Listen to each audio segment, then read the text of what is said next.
이라. 아멘. 27절.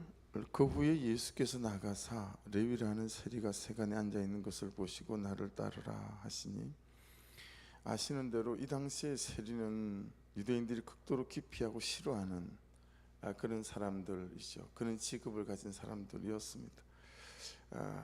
이스라엘이 로마의 통치를 받던 시절이었기 때문에 자국 국민들에게 무거운 세금을 부여하고 일부는 자기들이 착복하고 나머지는 로마 정부에 또 상납하고 그렇게 한다고 생각했기 때문이에요. 왜냐하면 상대적으로 세리들이 되게 잘 살았더라라고 하는 거죠. 그러니까 저만치 세리가 오면 침을 뱉고 돌아서 갈 정도로 꼭 우리나라 일제시대에 일본 앞제비 뭐 이렇게 부르는 식으로 유대인들 입장에서는 세리는 자신들을 괴롭히고 나라를 팔아먹는 로마 앞제비 같다라고 하는 거죠. 그러니 생각이 있는 사람이라면 세리를 가까이 하지 않았다라고 하는 거죠. 근데 주님께서 그런 세리를 제자로 삼습니다. 그러니까 여러분, 교회에 좋은 사람들이 많이 들어오면 좋겠죠. 성품도 괜찮고 삶의 태도도 좋고, 그렇죠? 근데 우리는 반대로 교회는 되게 좋은 사람들이 있어야 된다라고 생각하는 것 같아요. 교회는 되게 괜찮은 사람들이 있어야 된다라고 생각하는 것 같아요. 근데 오늘 말씀은 이 위의 말씀이랑 저 밑에 새 포도주는 새 부대라고 하는 것과 계속 이제 말씀이 연결되어질 터인데요. 이 앞부분에 주님께서 이 세리, 레위죠, 레위. 근데 이 레위가 누구죠? 마태예요, 마태. 그게 이제 전의 이름은 레위고, 그 다음에 나중에 이름은 마태가 되어지죠. 예. 그래서 이 메시지를 통해서 알 수 있는 건 그런 거 아닐까요? 모두가 죄인이라는 거예요. 레위만 죄인이 아니고, 그렇죠? 지금 말씀을 보면 바리새인하고 서기관들이 야, 어떻게 저렇게 죄인들하고 함께 있냐라고 말하잖아요. 그러니까 모두가 죄인이다, 죄인 아닌 사람이 없다라는 게 첫 메시지라면, 두 번째 메시지는 뭐겠어요? 그래서 모두가 구원의 대상이다 라고 하는 거겠죠. 구원에서 제외되는 사람은 아무도 없다. 조금 더 다른 말로 말하면 하나님께서 구원하지 못할 사람은 없다, 복음이 구원시키지 못할 사람은 없다 라고 하는 거죠. 오히려 착한 성품과 좋은 삶의 태도를 갖고 있는 사람들일수록요, 네, 길에서 전도하다 보면 저쪽에서 아주 용모가 단정한 청년들, 자매는 자매대로 형제는 형제대로요, 벌써 걸어올 때 나는 예쁘니까, 나는 멋있으니까 나 손대지 마시오 라고 하는 뭔가 그런 게 있어요. 근데 착한 사람들도 그렇던데요. 자기가 착한 줄 알던데요. 성실한 사람도 자기가 성실한 줄 알아요.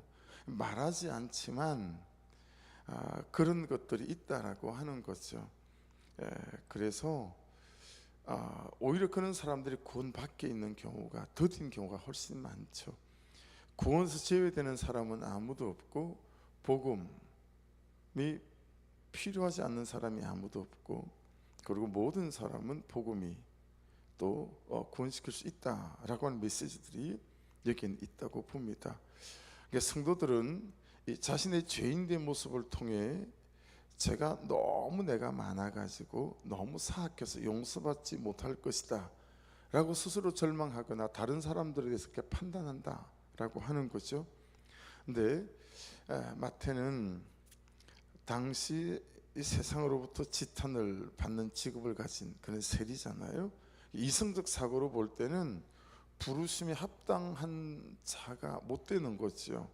근데 예수님은 이런 사람을 제자로 부르시고 제자로 삼으셨다라고 하는 거죠. 31절 32절 말씀 그대로 아니겠어요? 예수께서 대답하여 이르시되 건강한 자에게는 의사가 쓸데없고 병든 자에게 쓸데있나니 내가 의인을 부르는 것이 아니요 죄인을 불러 회개시키러 왔노라. 그렇죠? 항상 주님 저예요 라는 고백이 우리 가운데서 나올 수밖에 없는 거잖아요. 그래서 그 죄인이었던 세리였던 레위를 부르면서 주님이 어떻게 부르셨어요? 나를 따르라. 자, 저와 여러분들이 그렇게 부르심을 입었어요, 그죠? 근데 여러분 어제 말씀도 그랬던 것처럼 이게 나를 따르라는 현재 미완료 시제예요. 현재 미완료.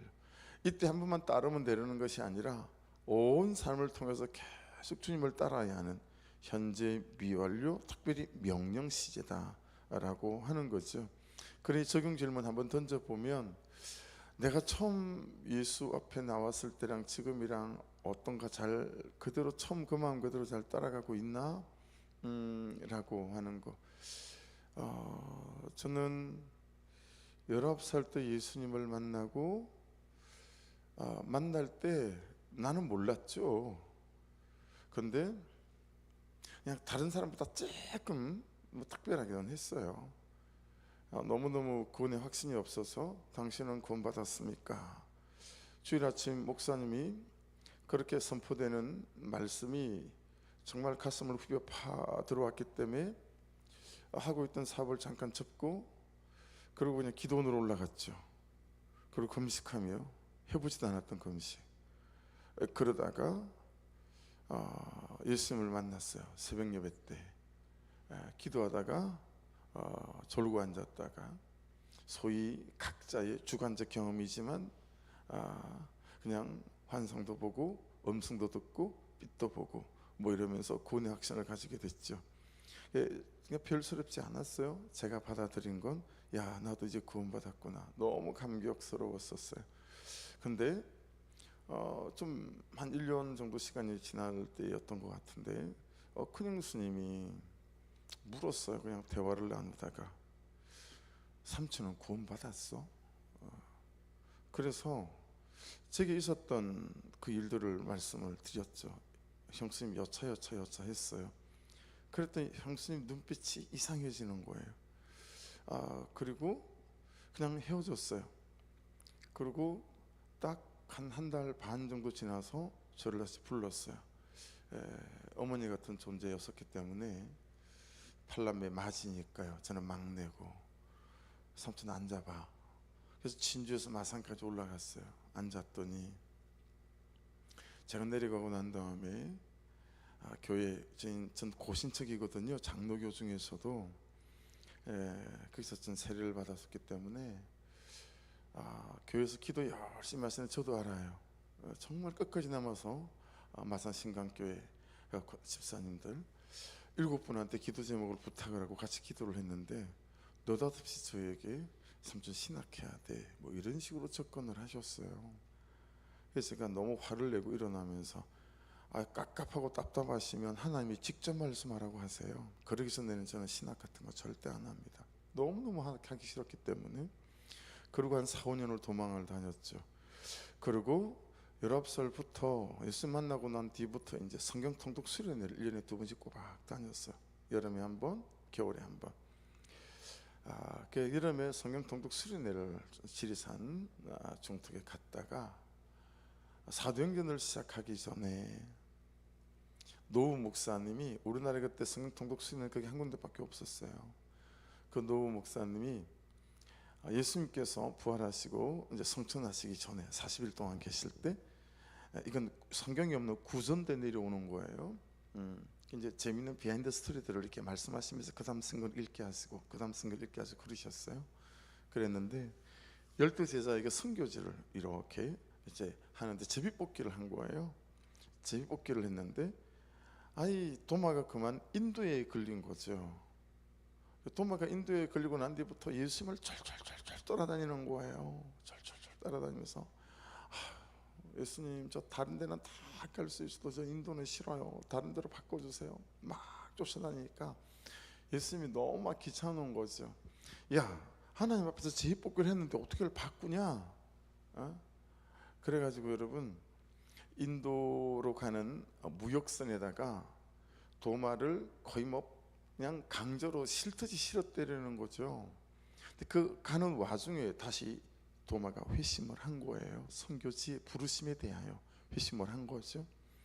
그래서 아시는 대로 인도 타지말 그 왕이 자기 사랑하던 왕비를 위해서 만든 무덤 있잖아요. 너무 예쁜, 우리는 궁전인 줄 알았지만 그 타지말 묘 옆에 도마에 순교한 그 무덤이 아직도 그대로 있거든요. 그러니까 도마가 인도에서 이렇게 순교했다, 또 이 제자는 이렇게 했다, 이 제자 12제자들의 죽음에 대해서 이렇게 나레이션을 한 다음에 사도행전을 읽어 들어가기 시작하는데, 이 여러분 제가 방금 나눈 게 별거 없잖아요, 그죠? 그 별거 없는 내용에 한 300~400명 모인 한중간에 제가 앉아서 성경 통독 수련을 하고 있었는데 내가 대승통곡을 하고 울었어요. 정말 대승통곡을 하고 울었어요. 이렇게 수련회가 진행이 못할 만큼. 그 이유는 제가 한 4년 반 동안 새벽마다 기도할 때마다, 예배 때마다 하나님, 다른 건 다 해요. 제 비전이 좋은 장로 되는 거예요. 다른 건 다 해요. 근데 저 목사만큼은 못해요. 전 절대 목사는 못해요. 그러니 저 좋은 장로 될게요. 정말 제 삶을 통째로 들어서 교회를 위해서 또 주의 종을 위해서 제가 일생을 살 테니까 저 목사 말고 좋은 장로 되게 해주세요. 저 목사만큼은 못해요. 이게 4년 만에 제 기도 제목이었어요. 근데 도마가 인도만큼은 못 간다고, 다른 데로 바꿔달라고. 이게 오버랩이 된 거예요. 제 한 4년 반 동안의 기도의 제목과 도마의 기도의 제목이 같다라는 것 때문에 제가 정말 통곡하고 울고, 그날 내가 두 손 두 발 다 들었어요. 제가 너무 부족해서 정말 기도를 그렇게 했어요. 이제 하늘 얼굴에 똥칠할 거예요, 목사가 되면.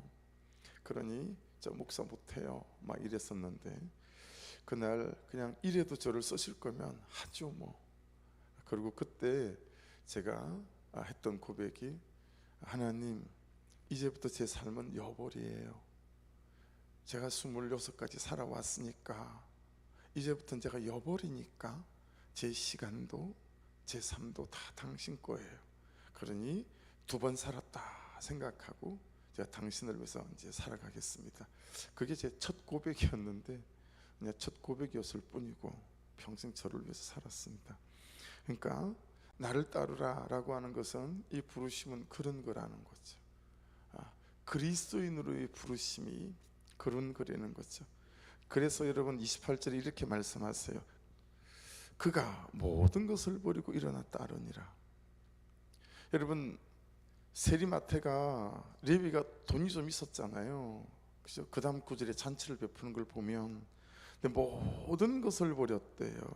아콜루데오라는 단어인데 3가지의 동의를 말하는 거예요. 모든 것을 버렸다라는 건 3가지를 버렸다라는 거예요. 그리고 3가지를 동의했다는 거예요. 첫째는 내 세계관과 내 가치관을 버렸다라는 거예요. 이 가치관과 세계관은 뭐예요? 내 삶의 이유와 내 삶의 목적을 말하는 거예요. 하나님, 주님, 이제 제 삶의 모든 이유와 목적은 이전에 있던 건 다 버렸어요. 이제부터 제가 살아가는 이유와 목적은 주님께 있어요. 뭐 이런 거죠. 2번째는 그래서 삶의 방향을 버렸다는 거예요. 이전까지 내가 살아가려고 했던 삶의 방향, 저 이제 내려놨습니다. 3번째 뭐겠어요? 그래서 살아가는 방식 내가 버리고 주님의 방식에 동의했다라는 거예요. 그러니까 여러분, 나를 따르라 주님께서 말씀하셨잖아요. 이건 우리의 부르심이에요. 콜링. 예. 우리를 그렇게 부르셨어요, 그렇죠?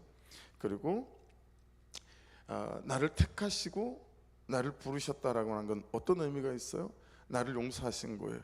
세리의 이 레위의 이때까지의 모든 삶을 용서하시고, 그리고 은혜를 나로 불러주신 거죠. 그러면 이 레위가 모든 것을 버리고 일어나 따르리라, 이건 뭐겠어요? 이건 우리의 보내심이에요. 예, 우리의 보내심. 예, 소명이죠, 소명. 예. 아주 작게는 우리가 아내의 자리도 소명이에요. 남편의 자리도 소명, 보내심이에요. 부모님의 자리도 소명이죠. 주부의 자리도 소명이고, 직장도 소명이죠. 거기는 우리의 선교지요, 파송지예요. 예, 그렇죠? 단지 내가 어쩌다 보니 결혼을 한 게 아니에요, 그렇죠? 예, 우리의 보내심이라고 하는 거죠. 그래서 성경이 이혼에 대해서 말씀하실 때 그렇게 이혼 안 된다라고 말씀하시는 중에 한 가지 더 어떤 걸까요? 우리의 그게 보내심의 자리에 우리가 섰다라고 하는 거죠. 그게 우리의 소명의 자리다. 하나님께서 나를 보내셨다. 그래서 여러분, 부르실 때는 용서와 은혜면 보내실 때는 누가 동의가 돼야 되죠? 제가 동의가 돼야 되잖아요. 그럼 뭐겠어요? 이 보내심 소명에는 결단과 순종이 따라야 돼요. 결단하고 순종해야 되는 거예요. 그죠? 내 모든 자리, 결국은 제가 목사의 자리, 제가 결단하고 순종해야 되겠죠. 전 또 한 여인의 남편이니 남편으로서 내가 결단하고 순종해야 될 게 있죠. 또 내 자녀의 아버지이니까 제가 또 결단하고 순종해야 될 것들이 있고, 세상 사람들이 볼 때는 제가 그리스도인이잖아요. 그러니 또 결단하고 순종해야 될 것들이 있죠. 이렇게 부르심과 보내심이 오늘 본문에는 함께 나온다라고 하는 것입니다. 그래서 나를 따르라. 근데 우리 대부분의 신앙생활 방식을 한번 생각해 보세요. 주님께서는 나를 따르라 그랬는데, 우리 대부분의 생활 방식은 주님 저를 따르십시오 라고 하는 것 같지 않은가 라고 하는 거죠. 주님, 자, 저를 따르시면서 제가 필요한 것을 보시고 잘 채워주시고, 제가 가려는 곳을 아시고 필요한 것을 준비해 주시고, 제가 하려는 것을 잘 아시고 예비해 주셔야 합니다. 이런 식인 거죠. 그래서 우리는 예수 잘 믿어서 뭔가 대단한 일을 하려고 하는데 그렇지 않다. 우리의 가장 대단한 일은 오늘 주신 말씀 가지고 오늘 말씀에 순종해 사는 것이 가장 위대한 삶이고 가장 위대한 일이다 라고 하는 것입니다. 그러니 나를 따르라 라고 하는 주님의 말씀에 레위가 모든 것을 버렸다라고 하는 것은 이런 몇 가지의 포기를 말하는 것 아니겠어요? 앞에 말하는 것, 레위 자신의 세계관이나 가치관 다 포기하고, 삶의 방향도 자기가 가려고 하는 방향들을 내려놓고, 살아가는 방식도 이제는 주께서 말씀하시는 말씀의 방식을 따라. 그래서 여러분, 레위의 뜻이 연합하다 이런 뜻이거든요. 근데 무엇과 연합하느냐라는 거예요. 그동안의 레위는 세상의 방식과 연합했어요. 세상 사람들이 살아가는 그 삶의 목적과 이유와 연합하며 살았어요. 그러면 레위에서 마태로 바뀌는데, 마태의 이 이름의 뜻은 어떤 걸까요? 은혜라는 거예요. 그렇게 세상을 쫓아 살아가던 나를 하나님의 은혜로 나를 부르시고, 그리고 나를 다시 세상에 보내셨다라고 하는 거겠죠. 자, 그래서 29절에 보면 이런 부르심과 보내심을 통합하는 한 단어에 딱 묶어놓은 단어가 나오죠. 29절 읽어볼까요? 시작. 레위가 예수를 위하여 밑줄 박스 가로죠. 자기 집에서 큰 잔치를 하니 세리와 다른 사람이 많이 함께 앉아 있는지라. 야, 이거 목장 집에 사는 게 맞다 뭐 이런 생각도 하게 됐고, 큰 잔치를 했어요. 예수를 위하여. 그동안은 자기를 위하여 잔치를 했겠죠. 근데 사람들을 위하여 잔치를 했겠죠.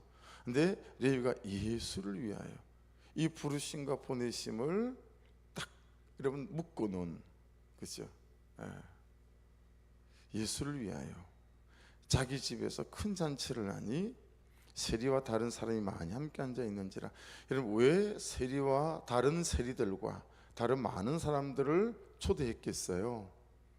자기가 들은 이 복음, 자기가 만난 이 예수, 그걸 그들에게도 전하고 나누고 싶었겠죠. 삶의 방향이 완전히 바뀌었어요. 삶의 물꼬가 완전히 바뀌었죠. 삶의 목적과 이유가 완전히 바뀌었죠. 이제 자기가 가지고 있는 시간, 재정 이런 것들을 가지고 자기 집에서 큰 잔치를 베풀었어요. 이 잔치는 무슨 잔치죠? 영혼을 구원하려고 하는 잔치죠. 그렇죠? 영혼을 살리려고 하는 잔치죠. 그러니 삶의 방향과 물꼬가 완전히 바뀌었어요. 한 절 한 절이 진행되면서 레위의 삶이 완전히 전복되어졌고 역전되어졌고요. 이런 삶으로의 초대 가운데 우리가 있다라고 하는 거예요. 그렇죠? 자기의 재정을 드렸을 거 아니겠어요? 자기의 수고 헌신을 드렸어야 될 거 아니겠어요? 근데 우리는 예수 잘 믿어서 어때요? 예수님께서 나를 위하여, 하나님께서 나를 위하여. 참 여러분, 우리 신앙이 기복신앙과 어떻게 닿아 있는지 깨달을 수 있을 만한 대목 아니겠어요? 그래서 우리가 예수 잘 믿는 이유는, 우리가 말씀을 따라가는 이유는 예수를 위하여, 우리 인생 자체가 큰 잔치가 되어지고, 그리고 우리 인생을 위하여 이 많은 사람들이, 또 다른 죄인들이 주님께로 나아가는 이 부르심 앞에 우리가 초대되어서 있다라고 하는 것입니다. 그래서 참 어렵고 안 되는 일이, 예수를 믿는데 우리는 나를 위하여 예수를 믿는다라는 거죠. 세상 모든 종교가 그렇잖아요, 그렇죠? 근데 우리는 안 그래야 된다. 그러니까 여러분, 너무 불합리한 것이 많고 이해 안 되는 것이 많고. 왜냐하면 나를 위하여 예수를 믿는데 말씀은 안 그러니까, 그렇죠? 그러니까 여러분, 기복신앙 가운데 젖어 있으면 참 아브라함도 이해되지 않을 수 있고, 그리고 바울도 이해되지 않을 수 있고, 그런 거죠. 그래서 기복신앙은 이 삶의 이유와 목적, 이런 것들이 정말 전환이 안 된 신앙. 그러니까 이게 제가 뭐 이런 얘기 나올 때마다 자주 말씀드리지만, 마침 지금 제가 DTS를 끝낸 지가 2001년도에 했으니까 한 24년 정도 됐죠. 그 정도 됐는데 그 단톡방이 지금도 돌아가요. 그때 DTS 받았던 지체들. 그 중에 나이가 굉장히 훌쩍, 지금 한 40대 중반은 됐을 것 같은데, 일본 선교사로 있는 재현자매라는 자매가 이제 결혼을 한다고 어제 막 단톡방 올라와서 막 축하하고 하는 막 그런 게 있었거든요. 근데 그냥 나한테 말을 건 것도 아니지만 미야자매도 올렸더라고요. 그때는 미야자매가 선교사로 나갔었는데, 미야자매는요 초등학교 1학년 때부터 서울대학교 간호학과 들어갈 때까지 수석을 다 한 번도 놓치지 않은, 서울대학 간호학과 입학도 수석으로 하고 서울대학교 간호학과 졸업도 수석으로 졸업한 그런 재원이에요. 근데 선교사로 살기로 결정을 했어요. 그래서 서울대학병원 간호사직을 내려놓고 열방대학에서 같이 예수제자 훈련을 받았어요. DTS를. 졸업식 하는 날, 수료하는 날 이제 가족을 초대하거든요. 근데 미아자매도 가족을 초대했어요. 어머니가 오셨어요. 근데 우리 누군지 몰랐죠. 정말 시골에 우리 어머니 같았던 쭈글쭈글쭈글한 할머니가 닭똥 같은 눈물을 흘리면서 그 온 사람들, 그냥 우리 교육받은 뭐 우리 할 것 없이, 가족 할 것 없이 아무나 붙잡고 우리 딸 좀 살려달라고, 우리 딸 좀 살려달라고 막 그러면서 우는 거예요. 근데 그 어머니가 미아자매 엄마였었어요. 이 어머니는 예수를 몰라요. 예수를 안 믿어요.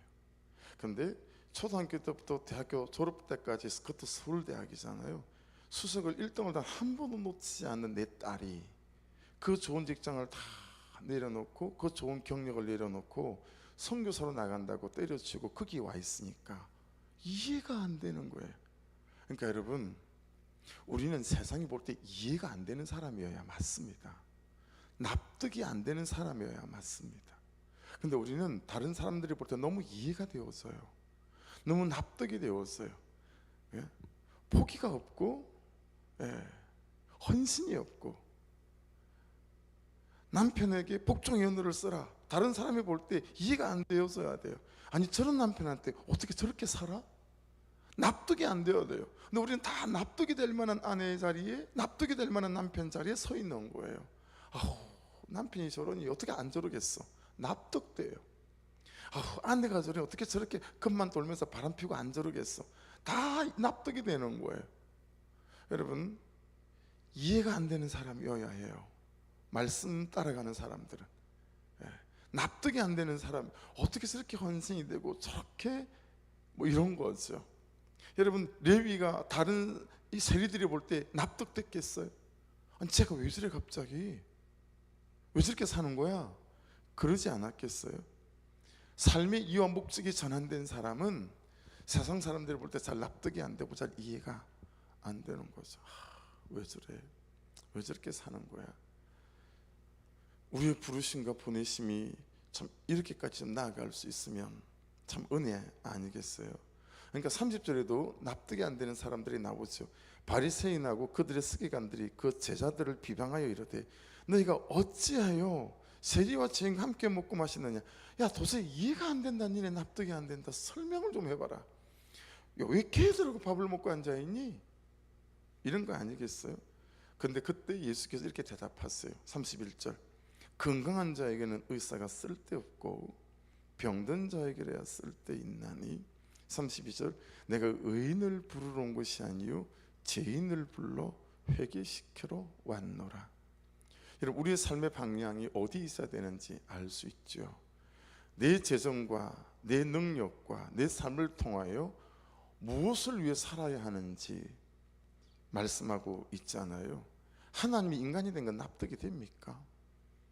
예수께서 내 죄를 위해 죽으신 것은 설명할 수 있습니까? 그죠? 복음은 납득하기 어렵고요, 복음은 이해시키기 어렵고요, 복음은 설명할 수 어렵습니다. 그죠? 그 은혜 가운데 우리가 서 있는 거잖아요.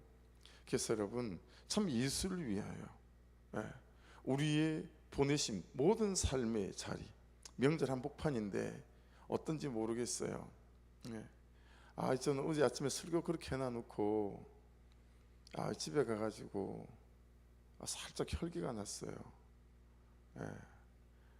그냥 아내가 새벽같이 일어나서 막 음식을 준비한 것 같고 막 그런데, 그냥 제 보기에, 저는 모르니까 그때 잠깐 가서만 본 거니까, 제가 여기 있다가 늦게 갔거든요.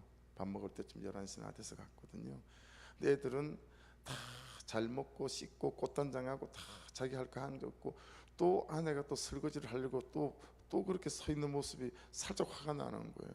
이것들이 넷이나 되면서 말이야, 설거지는 지들이 알아서 좀 해야지. 그러면 제가 이제 이렇게 설거지하면서 좀 혼자,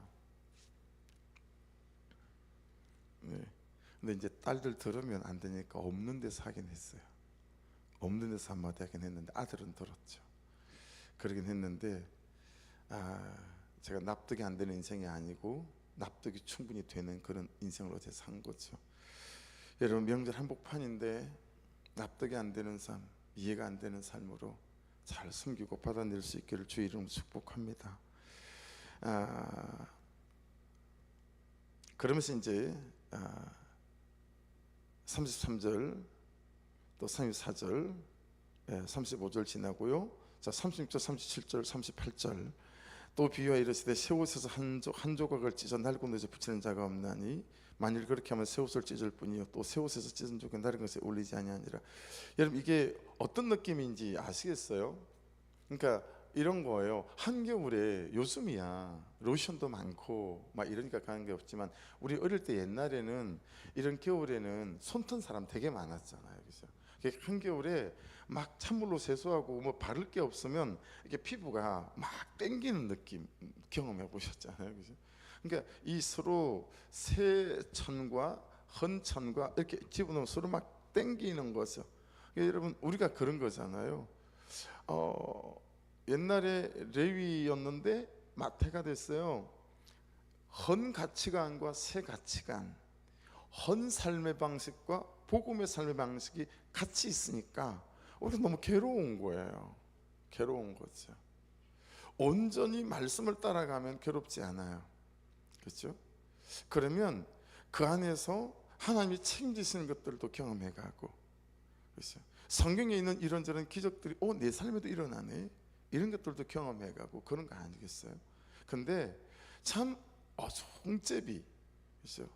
이것도 아니고 저것도 아니고. 그래서 제가 이제 신학에도 이런 표현이 있습니다. 예를 들어 부산으로 가는 승차가 한 대 있고 서울로 가는 승차가 한 대 있고 뒷범퍼가 마주보고 이제 요이동하면 이 한 차는 서울로 출발할 거고 한 차는 부산으로 출발할 건데, 그 뒷범퍼 위에 제가 한 발은 서울로 가는 자동차 위에 한 발은 부산으로 가는 자동차 위에 딱 올려놓고 있는 거예요. 양다리 걸친 거죠. 여기 똥하는 소리와 함께 부산으로 가는 승차 부산으로 가고 서울로 가는 승차 갈 때 제가 어떻게 되겠어요? 한 다리씩 올려놨으니 그 바닥에 털썩 주저앉겠죠. 이걸 신학적으로 좌절이라고 표현합니다. 우리가 양다리를 걸치고 있기 때문에요, 좌절이 있어요. 근데 정말 주님의 말씀 위에 우리 두 발과 두 삶이 함께 얹혀져 있으면 그분을 따라가기 때문에 이 좌절이라는 것들을 경험하지 않아요. 예수님 따라가면 옛날에는 좌절이었던 게 어떻게 되어지죠? 간증이 되어져요. 그래서 약재료가 되어지죠. 다른 사람을 살릴 수 있는. 그렇죠? 그래서 여러분, 참 여러분의 두 다리가, 한 다리는 여기처럼 낡은 옷, 또 한 다리는 새 옷 이러지 마시고요, 온전히 복음에 우리의 삶이 탁 얹혀지는 은혜가 있기를 주의 이름으로 축복합니다. 그래서 새 포도주 복음이잖아요. 이 새 포도주 복음을 어디다 놓고 쓰는 거죠? 옛 삶의 방식에 넣고 쓰는 거예요. 그러니 이게 뭐가 안 되는 거죠. 새 포도주, 이 놀라운 복음을 내 새로운 삶의 방식과 라이프 스타일과 삶의 패턴, 거기에 딱 집어넣어서 그때 이제 복음의 권세와 능력들이 드러나지 않겠습니까? 그렇죠? 아무쪼록 여러분, 우리의 부르심과 이 보내심이 얼마나 큰 은혜 속에 있다라고 하는 것을 깨닫고, 여러분, 예수를 온전히 전심으로 따라 나서는, 두 발을 다 복음에 얹어서 우리의 삶에서 참 하나님께서 하시는 그런 선한 역사들이 나타날 수 있기를 주의 이름으로 축복합니다. 기도하겠습니다. 말씀 붙잡고 기도하고, 명절 동안에 온 교회가, 온 성도들이 참 이 주의 복음 안에서, 이 부르심과 보내심 안에서 아버지 말씀대로 말하고, 말씀대로 섬기고 또 사랑하고, 그런 은혜가 있도록 간섭하여 주옵소서. 우리 주여 한번 부르고 같이 기도드립니다. 주여.